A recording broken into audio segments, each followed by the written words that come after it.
আসসালামু আলাইকুম। শাওলিন কিচেনে সবাইকে স্বাগতম। আশা করি বন্ধুরা ভালো আছেন। আজকে আমি আপনাদের সাথে শেয়ার করব গরুর মাংস দিয়ে বুট ডাল রান্না। চলুন দেখে নেওয়া যাক এটা আমি কিভাবে তৈরি করে ফেলি।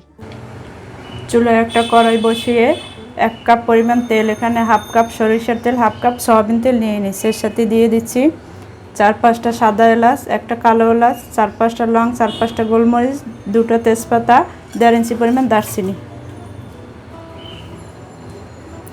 এটাকে একটু 1 মিনিট ভেজে নিচ্ছি। এটাকে একটু নেড়ে চেড়ে ফোড়ন তুলে নিলাম। এখন এর সাথে দিয়ে দিচ্ছি 2 টেবিল চামচ পেঁয়াজ পেস্ট, 1 টেবিল চামচ আদা পেস্ট, 1 টেবিল চামচ রসুন পেস্ট। এটাকে একটু নেড়ে চেড়ে কষাই নেব 2 থেকে 3 মিনিট। কষানো শেষ। এর সাথে অ্যাড করে দিচ্ছি 2 চা চামচ হলুদ গুঁড়ো, 1.5 চামচ মরিচ গুঁড়ো, 1 চা চামচ জিরা গুঁড়ো। সামান্য পানি দিয়ে এটাকে কষাই নেব আরও 3 থেকে 4 মিনিট। দিয়ে দিচ্ছি লবণ স্বাদ মতো।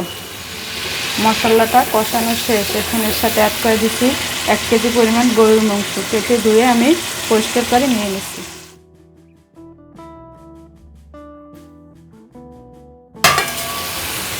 এখন ঢাকনা দিয়ে ঢেকে এটাকে কষাই নেব 15 থেকে 20 মিনিট। ফাঁকে আমি একবার নেড়ে নেব। ফিরে এলাম 25 মিনিট পর। দেখুন বন্ধুরা, মাংসটা কষিয়ে আমি 50% অলরেডি সেদ্ধ করে নিয়েছি। এখানে আমি কিন্তু কোনো এক্সট্রা পানি নেই। চুলার আঁচ কমিয়ে ঢাকনা দিয়ে ঢেকে এভাবে 25 মিনিটের মতো রান্না করছি। এখন এর সাথে অ্যাড করে দেব 2 কাপ বুটের ডাল, 2 ঘন্টা ভিজিয়ে রেখে ভালোভাবে ধুয়ে নিয়ে নিচ্ছি। এখন এটার সাথে অ্যাড করে দিচ্ছি। এখন এটাকে ভালোভাবে নেড়ে চেড়ে আরও কষিয়ে নেব এভাবে 15 থেকে 20 মিনিট ঢাকনা দিয়ে ঢেকে। ফাঁকে আমি 2 একবার এটা নেড়ে নেব। ফিরে এলাম 20 মিনিট পর। দেখুন বন্ধুরা, ডাল মাংস কিন্তু একবারে সুন্দরভাবে কষানো হয়ে গেছে, উপরে পুরো তেল উঠে আসছে। বন্ধুরা, আজকে যে প্রসেসে আপনাদেরকে আমি বুট ডাল দিয়ে গরুর মাংস ভুনা দেখাইলাম, এভাবে যদি আপনারা এটা রান্না করেন এটা খেতে কিন্তু বেশ মজা হবে। এখন এর সাথে অ্যাড করে দেব ফুটন্ত গরম পানি 1.5 কাপ পরিমাণ। এখন এর সাথে দিয়ে দিচ্ছি আরও 4-5টা কাঁচা ও পাকা মরিচ, একটা এই যে বোম্বাই মরিচ, এটা আমি ঘ্রাণের জন্য দিয়ে দিচ্ছি। আর দিচ্ছি 3-4 কোষ রসুন।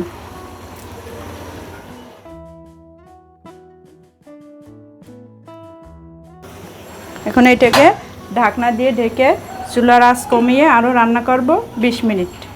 ফিরে এলাম 25 মিনিট পর। দেখুন বন্ধুরা, রান্নাটা কিন্তু আমার অলরেডি শেষ হয়ে গেছে। একটা ডাল আপনাদেরকে আমি একটু ভেঙে দেখাই দিচ্ছি। এই যে দেখুন। এখন এর সাথে দিয়ে দিচ্ছি সামান্য পেঁয়াজের বেরেস্তা। আরও দিয়ে দিচ্ছি 1 চামচ জিরা গুঁড়ো, শুকনো তাওয়ায় তেলে আমি গুঁড়ো করে নিয়ে নিচ্ছি।